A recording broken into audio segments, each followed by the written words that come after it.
ਹੁਣ ਅਸੀਂ ਗੱਲ ਕਰਦੇ ਹਾਂ ਖਾਲਸਾ ਪੰਥ ਦੇ ਸਾਜਨਾਂ ਦੀ।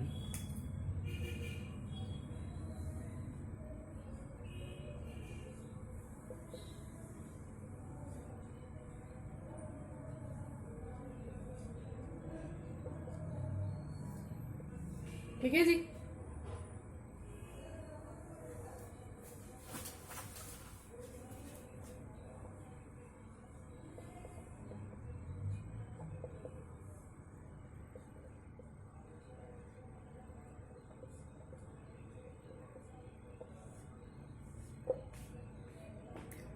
की सी खालसा पंथ दी साजना?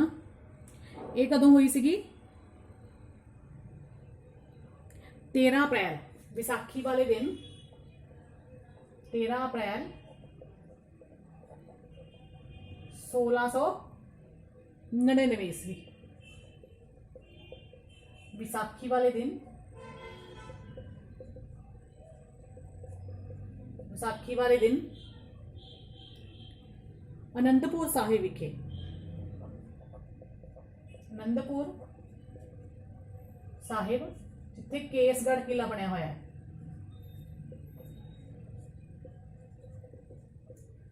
केसगढ़ किले दे अंदर 13 की होया 13 अप्रैल 1699 ईस्वी नूं विसाखी वाले दिन अनंतपुर साहिब विखे केसगढ़ किले दे अंदर 80,000 सिख संगतां ने हिस्सा लिया। 80,000 सिख संगतां दा इकट्ठ होया। ठीक है जी। तां की होया, गुरु जी एक नंगी तलवार लैके जिहड़ी कि खून नाल पूरी लथपथ सी बाहर आए टेंट तो, ते बूढ़े गुस्से विच सी, कहंदे भी मैनू सिख धर्म की रखिया लई एक सिर ते बलिदान की लोड़ है। कदी? सिख धर्म की रखिया लई,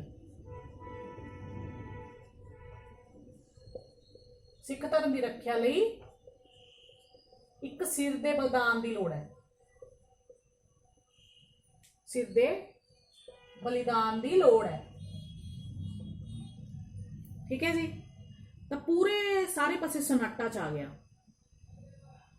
तो अचानक पूरी भीड़ विचों 80,000 लोगों विचों एक बंदा उठिया, एक बंदे ने हिम्मत की ते खड़ा होया। ਉਹਦਾ नाम सीगा दयाराम। ਉਹਦਾ नाम की सीगा? दयाराम, ਜਿਹੜਾ कि खत्तरी जाति ਨਾਲ संबंध रखता सी। ਉਹ खड़ा होया ते गुरु जी ਨੂੰ ਫੜ के टेंट अंदर लै गए ते बाहर फिर खून की भरी हुई तलवार लैके आ गए ते थल्लों टेंट दे खून रोड़ता। सब नूं ऐ लग्या भी दयाराम नूं दा कतल कर दिता गया जां दयाराम नूं शहीद कर दिता गया। फिर की होया, उन्होंने गुरु जी ने एक बार फिर दोहराया भी मैनू एक सिर होर दी लोड़ है। एक सिर तो चला गया दयाराम दा, फिर हुण कहंदे एक सिर दी मैनू होर भी लोड़ है। तो फिर कौन उठिया? धर्मदास। फिर धर्मदास उठिया।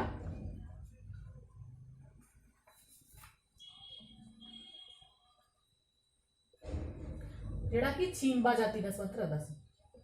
गुरु जी उहनूं भी टेंट च लै गए तो फिर बाहर आ गए नंगी तलवार लैके, खून फिर बाहर डोलता टेंट चों, नंगी तलवार लैके बाहर आ गए खून की भरी हुई। इस तरह उन्होंने 5 बार किया भी। फिर पहली बार दयाराम आए, फिर धर्मदास आए, फिर कौन आया? मोहकम चंद। फिर कौन आया जी? मोहकम चंद आया, जिहड़ा कि धोबी सी। फिर कौन आया? फिर साहिब चंद आया,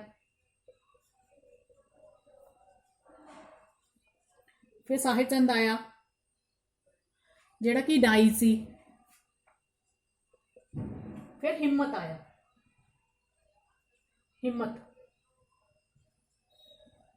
हिम्मत राय आया जिहड़ा घुमियार सी।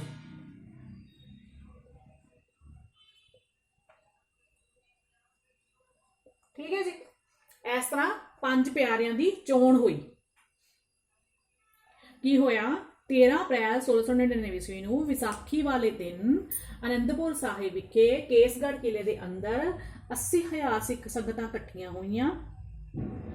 ਤਾਂ ਗੁਰੂ ਜੀ ਟੈਂਟ ਵਿੱਚੋਂ ਇੱਕ ਨੰਗੀ ਤਲਵਾਰ ਲੈ ਕੇ, ਜੋ ਕਿ ਖੂਨ ਨਾਲ ਲੱਥਪੱਥ ਸੀ, ਗੁੱਸੇ ਵਿੱਚ ਕਹਿਣ ਲੱਗੇ, ਮੈਨੂੰ ਇੱਕ ਸਿਰ ਦੇ ਬਲਿਦਾਨ ਦੀ ਲੋੜ ਹੈ ਸਿੱਖ ਧਰਮ ਦੀ ਰੱਖਿਆ ਦੇ ਲਈ। ਤਾਂ ਸਾਰੇ ਪਾਸੇ ਸ਼ਨਾਟਾ ਛਾ ਜਾਂਦਾ ਹੈ। ਤਾਂ ਅਚਾਨਕ ਇੱਕ ਦਇਆ ਰਾਮ ਦਾ ਵਿਅਕਤੀ ਉੱਠਦਾ ਹੈ, ਤਾਂ ਗੁਰੂ ਜੀ ਉਹਨੂੰ ਟੈਂਟ 'ਚ ਲੈ ਜਾਂਦੇ ਆ ਤੇ ਥੱਲੋਂ ਦੀ ਖੂਨ ਵਰਗਾ ਕੁਝ ਡੋਲ ਦਿੰਦੇ ਆ ਟੈਂਟ ਦੇ ਥੱਲੋਂ, ਤੇ ਆਪ ਫੇਰ ਬਾਹਰ ਆ ਜਾਂਦੇ ਆ। ਫਿਰ ਗੁੱਸੇ 'ਚ ਹੁੰਦੇ ਆ, ਫਿਰ ਸਿਰ ਦੀ ਮੰਗ ਕਰਦੇ ਆ। ਇਸ ਤਰ੍ਹਾਂ ਉਹ 5 ਵਾਰੀ ਸਿਰ ਦੀ ਮੰਗ ਕਰਦੇ ਆ। ਤਾਂ ਇਹ ਪੰਜ ਬੰਦੇ ਆਉਂਦੇ ਆ। ਪਹਿਲਾਂ ਦਇਆ ਰਾਮ ਆਉਂਦਾ ਹੈ, ਧਰਮਦਾਸ ਆਉਂਦਾ ਹੈ, ਫਿਰ ਮੋਹਕਮ ਚੰਦ ਆਉਂਦਾ ਹੈ, ਸਾਹਿਬ ਚੰਦ ਆਉਂਦਾ ਹੈ, ਫਿਰ ਹਿੰਮਤ ਰਾਏ ਆਉਂਦਾ ਹੈ। ਇਸ ਤਰ੍ਹਾਂ ਉਹ ਫਿਰ ਜਦੋਂ ਲਾਸਟ ਵਿੱਚ ਸਾਰਾ ਕੁਝ ਹੋ ਜਾਂਦਾ ਹੈ, ਤਾਂ ਇਹਨਾਂ ਨੂੰ ਸਾਰਿਆਂ ਨੂੰ ਇਸ ਵਧੀਆ ਪੋਸ਼ਾਕ ਪਹਿਨਾ ਕੇ, ਚੋਲਾ ਪਹਿਨਾ ਕੇ ਬਾਹਰ ਲੈ ਆਉਂਦੇ ਆ। ਸਾਰਿਆਂ ਨੂੰ ਪੰਜਾਂ ਨੂੰ ਪੱਗ ਬੰਨ੍ਹ ਕੇ ਸੋਹਣਾ ਸਿੰਘ ਸਜਾ ਕੇ ਇਹਨਾਂ ਨੂੰ ਬਾਹਰ ਲੈ ਆਉਂਦੇ ਆ। ਠੀਕ ਹੈ ਜੀ। ਤਾਂ ਸਾਰੇ ਲੋਕ ਹੱਕੇ ਬੱਕੇ ਰਹਿ ਜਾਂਦੇ ਆ। ਇਸ ਤਰ੍ਹਾਂ ਇਹ 5 ਪਿਆਰਿਆਂ ਦੀ ਚੋਣ ਕਰਦੇ ਆ। ਠੀਕ ਹੈ ਜੀ। 5 ਪਿਆਰਿਆਂ ਦੀ ਕੀ ਕਰਦੇ ਨੇ? ਚੋਣ ਕਰਦੇ ਨੇ। ਸਕਰੀਨਸ਼ਾਟ ਲੈ ਲਓ। ਆ 5 ਪਿਆਰਿਆਂ ਦੇ ਨਾਮ ਦੁਬਾਰਾ ਲਿਖਣ ਲੱਗੀ ਆ, ਇਹਨੂੰ ਤੁਸੀਂ ਨੋਟ ਕਰ ਲਓ। 5 ਪਿਆਰਿਆਂ ਦੇ ਦੁਬਾਰਾ ਨਾਮ ਲਿਖਣ ਲੱਗੀ ਆ। ਤਾਂ ਇਹ ਸੀਗੀ 5 ਪਿਆਰਿਆਂ ਦੀ ਚੋਣ।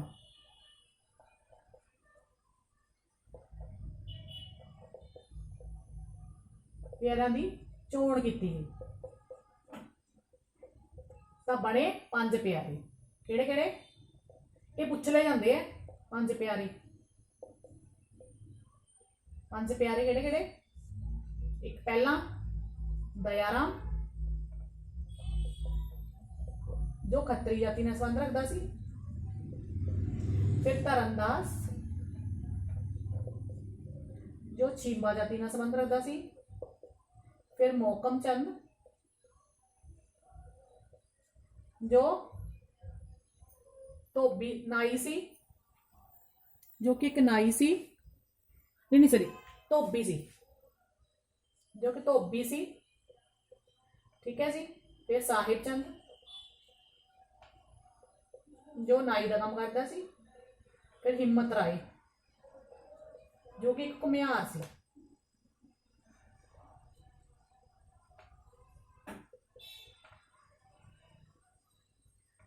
ਇਹ ਸੀਗੇ 5 ਪਿਆਰੇ। ਇਹ ਐਂ ਪੁੱਛ ਲਏ ਜਾਂਦੇ ਆ ਵੀ ਕੋਈ ਹੋਰ ਇੱਕ ਨਾਮ ਐਡ ਕਰਕੇ ਕਹਿ ਦਿੰਦੇ ਇਹਨਾਂ ਵਿੱਚੋਂ ਚੋਣ ਕਰੋ 5 ਪਿਆਰਿਆਂ ਦੀ। ਉਪਰੋਕਤ ਵਿੱਚੋਂ ਸਾਰੇ ਇੱਕ ਇਹਨਾਂ ਵਿੱਚੋਂ ਕਿਹੜਾ ਨਹੀਂ ਹੈਗਾ, ਇਸ ਤਰ੍ਹਾਂ ਦੇ ਕੁਐਸਚਨ ਪੁੱਛ ਲਏ ਜਾਂਦੇ ਆ। ਇਹਨੂੰ ਨੋਟ ਕਰ ਲਓ, ਸਕਰੀਨਸ਼ਾਟ ਲੈ ਲਓ ਇਹਦਾ। ਫਿਰ ਆਪਾਂ ਅੱਗੇ ਚੱਲਦੇ ਹਾਂ। कौन सी? दयाराम, धर्मदास, मोहकम चंद, साहिब चंद, हिम्मत राय। हिम्मत राय।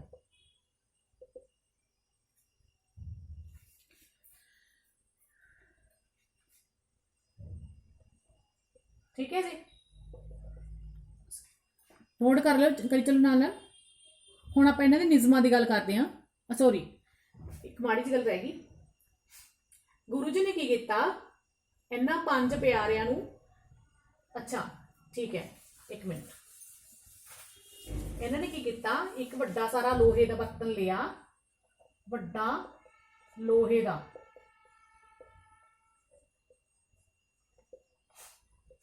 ਇੱਕ ਵੱਡਾ ਲੋਹੇ ਦਾ ਬਰਤਨ ਲਿਆ। ਠੀਕ ਹੈ ਜੀ। ਉਹਦੇ ਵਿੱਚ ਤੇ ਖੰਡੇ ਦੀ ਪਾਹੁਲ ਤਿਆਰ ਕੀਤਾ ਗਿਆ। ਖੰਡੇ ਦੀ ਪਾਹੁਲ ਤਿਆਰ ਕੀਤਾ ਗਿਆ,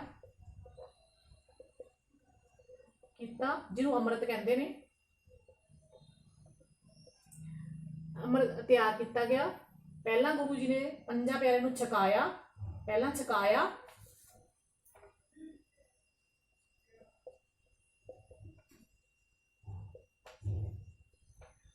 ਛਕਾਇਆ, ਤੇ ਫਿਰ ਆਪ ਛਕਿਆ।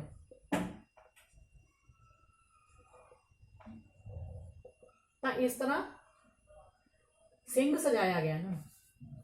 ਸਿੰਘ 5 ਸਿੰਘ ਸਜਾਏ ਗਏ।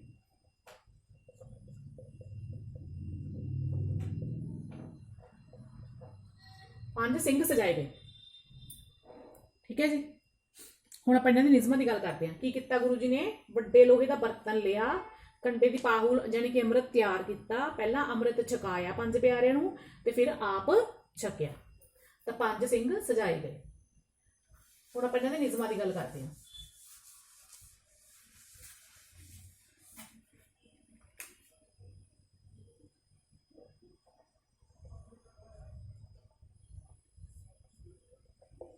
पहला नियम की सीगा,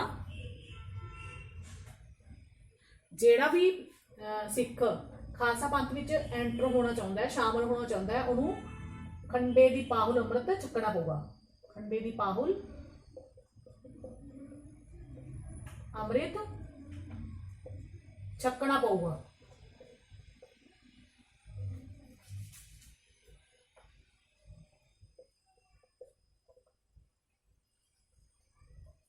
ਛਕਣਾ ਪਵੇਗਾ। ਦੂਜਾ,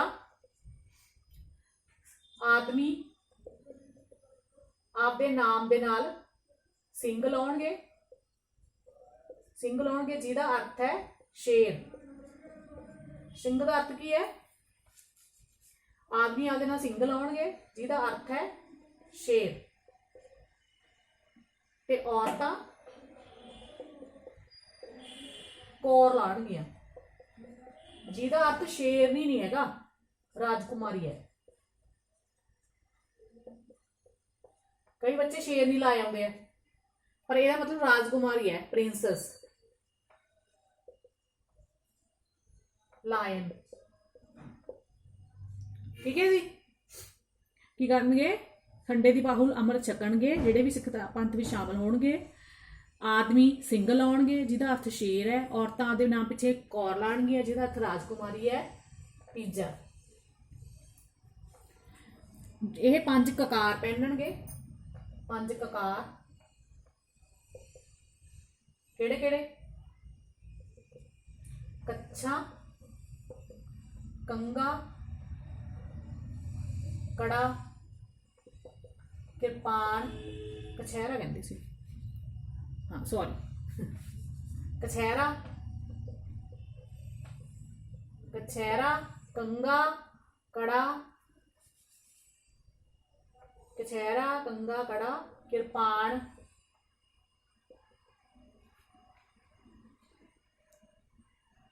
ते केस। ये 5 ककार ਜਿਹੜਾ ਅਮਰ ਛਕੂਗਾ, ਖਾਲਸਾ ਪੰਥ ਵਿੱਚ ਐਂਟਰ ਹੋਊਗਾ, ਉਹ ਪਹਿਨੂਗਾ, ਪਹਿਨ ਕੇ ਰੱਖੂਗਾ ਹਰ ਵੇਲੇ। ਠੀਕ ਹੈ। ਈਸ਼ਵਰ ਦੀ ਭਗਤੀ ਤੋਂ ਬਿਨਾ ਜਿਹੜੇ ਖਾਲਸਾ ਪੰਥ ਦੇ ਬੰਦੇ ਹੋਣਗੇ, ਜਿਹੜੇ ਖਾਲਸਾ ਪੰਥ ਐਂਟਰ ਕਰਨਗੇ, ਉਹ ਈਸ਼ਵਰ ਦੀ ਭਗਤੀ ਤੋਂ ਬਿਨਾ ਭਗਤੀ ਕਰਨਗੇ। ਦੇਵੀ ਦੇਵਤੇ ਦੀ ਪੂਜਾ ਨਹੀਂ ਕਰਨਗੇ। ਦੇਵੀ ਦੇਵਤੇ ਪੂਜਾ ਦੀ ਮਨਾ।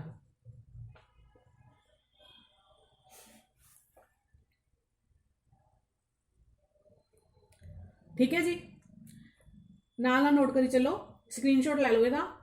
ਖੰਡੇ ਦੀ ਪਾਹੁਲ ਅੰਮ੍ਰਿਤ ਛਕਣਗੇ ਜਿਹੜੇ ਐਂਟਰ ਹੋਣਗੇ ਖਾਲਸਾ ਪੰਥ ਵਿੱਚ। ਆਦਮੀ ਸਿੰਘ ਲਾਉਣਗੇ, ਔਰਤਾਂ ਕੌਰ ਲਾਉਣਗੀਆਂ, 5 ਕਕਾਰ ਪਹਿਨਣਗੇ, ਕਛਹਿਰਾ, ਕੰਗਾ, ਕੜਾ, ਕਿਰਪਾਨ ਤੇ ਕੇਸ।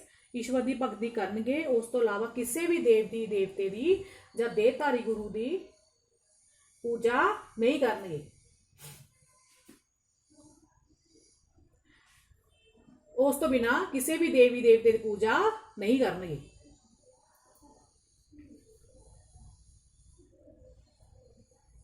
ਠੀਕ ਹੈ ਜੀ, ਨੋਟ ਕਰ ਲਓ। ਅੱਗੇ ਹੋਰ ਵੀ ਹੈਗੇ ਨੇ, ਹੁਣ ਆਪਾਂ ਕਰਦੇ ਹਾਂ। ਤਿੰਨ ਲਿਖਾਤੇ, ਹੁਣ ਚੌਥੇ।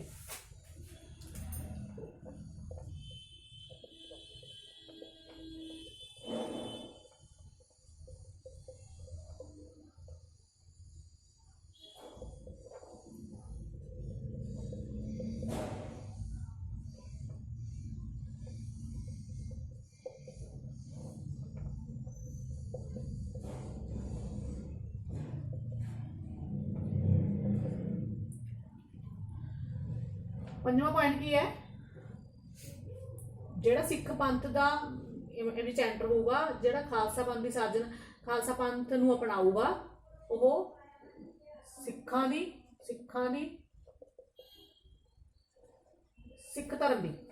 ਧਰਮ ਦੀ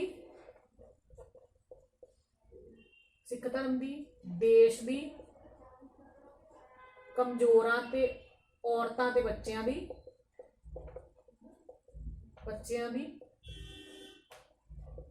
कमजोर लोकां दी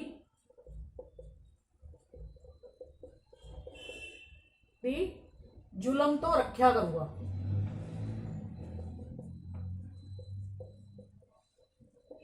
ठीक है जी। ਜਿਹੜਾ ਖਾਲਸਾ ਪੰਥ ਹੋਊਗਾ, ਸਿੱਖ ਹੋਊਗਾ, ਉਹ ਸਿੱਖ ਧਰਮ ਦੀ, ਦੇਸ਼ ਦੀ, ਔਰਤਾਂ ਤੇ ਬੱਚਿਆਂ ਦੀ, ਕਮਜ਼ੋਰ ਲੋਕਾਂ ਦੀ ਜ਼ੁਲਮ ਤੋਂ ਰੱਖਿਆ ਕਰੂਗਾ। ਠੀਕ ਹੈ ਜੀ।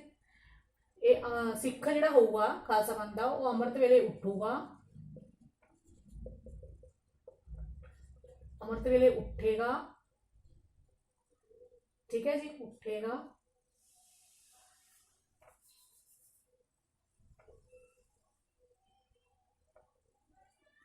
अमृत वेले उठ के रब की भगती करेगा, बाणी पढ़ेगा। ठीक है जी। ये करूगा, अमृत वेले उठ के रब की भगती करूगा ते बाणी पढ़ूगा।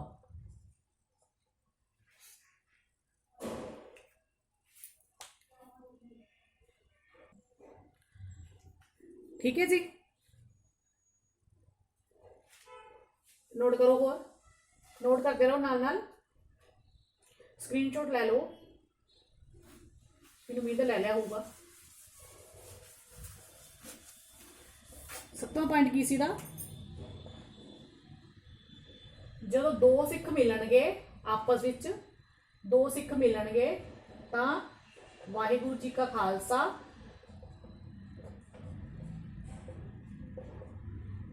खालसा ते वाहिगुरू जी की फतेह बुलाउणगे। वाहिगुरू जी का खालसा, वाहिगुरू जी की फतेह ये बुलाउणगे। जो दो सिख आपस विच मिलणगे तां वाहिगुरू जी का खालसा, वाहिगुरू जी की फतेह बुलाउणगे। ते ये किसी भी नशीली वस्तु की वरतों नहीं करनगे, नशीली वस्तु तो मनाही। ठीक है जी। ये सी इहदे 8 पॉइंट, 8 निज़म। हुण इहदे आपां महत्व की गल करते हैं भी इहदा की इंपॉर्टेंस की सी।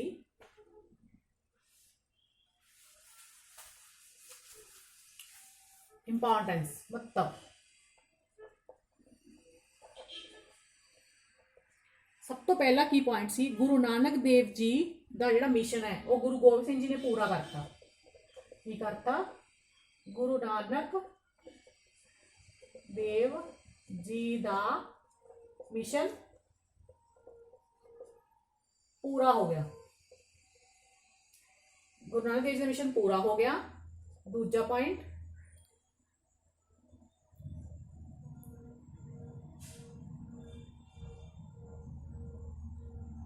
सिखां की गिनती विच वाधा हो गया।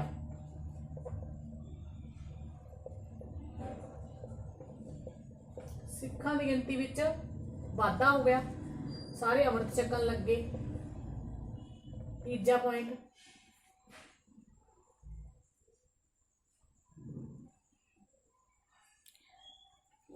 एक वखरी कौम, वखरी ते सुतंत्र कौम की स्थापना हुई। जेड़े मसंद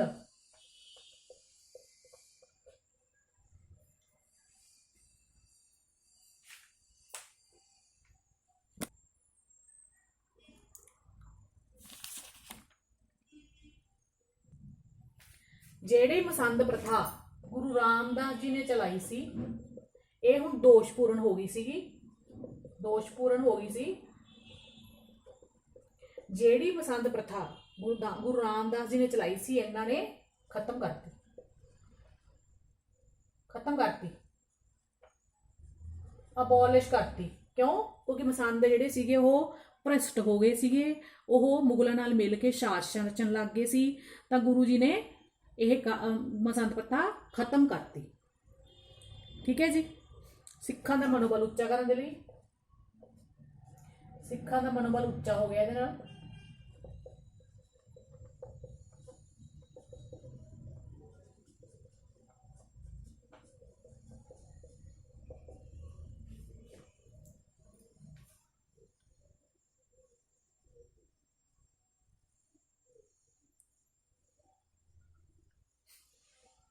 ठीक है जी।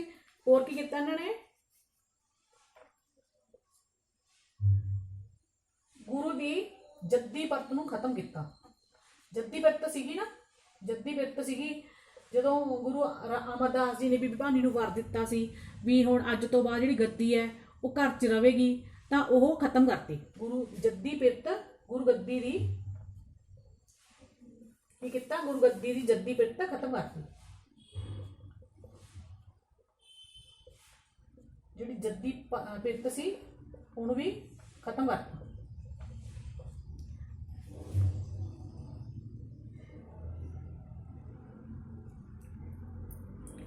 की कीता जी, 6वां पॉइंट सीगा गुरु गद्दी दी जद्दी जिहड़ी पिरत सी जिहड़ी अमरदास जी ने चलाई सी ओह इन्हां ने खत्म करती। ठीक है जी। सब तो पहला की आया, गुरु नानक देव जी का मिशन पूरा किया इन्हां ने, सिखां की गिनती वध गई, ਵੱਖਰੀ ਤੇ ਸੁਤੰਤਰ ਕੌਮ ਦੀ ਸਥਾਪਨਾ ਹੋਈ, ਮਸੰਤ ਪ੍ਰਥਾ ਦੋਸ਼ਪੂਰਨ ਹੋ ਗਈ ਸੀ, ਉਹ ਮੁਗਲਾਂ ਨਾਲ ਲੜਨ ਲੱਗੇ ਸੀ, ਉਹਨਾਂ ਨੇ ਫਿਰ ਖਤਮ ਕਰਤੀ, ਸਿੱਖਾਂ ਦਾ ਮਨੋਬਲ ਵਧਣ ਲੱਗਿਆ ਤੇ ਗੁਰੂ ਗੱਦੀ ਦੀ ਜਿਹੜੀ ਜੱਦੀ ਪਿਰਤ ਸੀ ਉਹ ਵੀ ਅਬੋਲਿਸ਼ ਕਰਤੀ।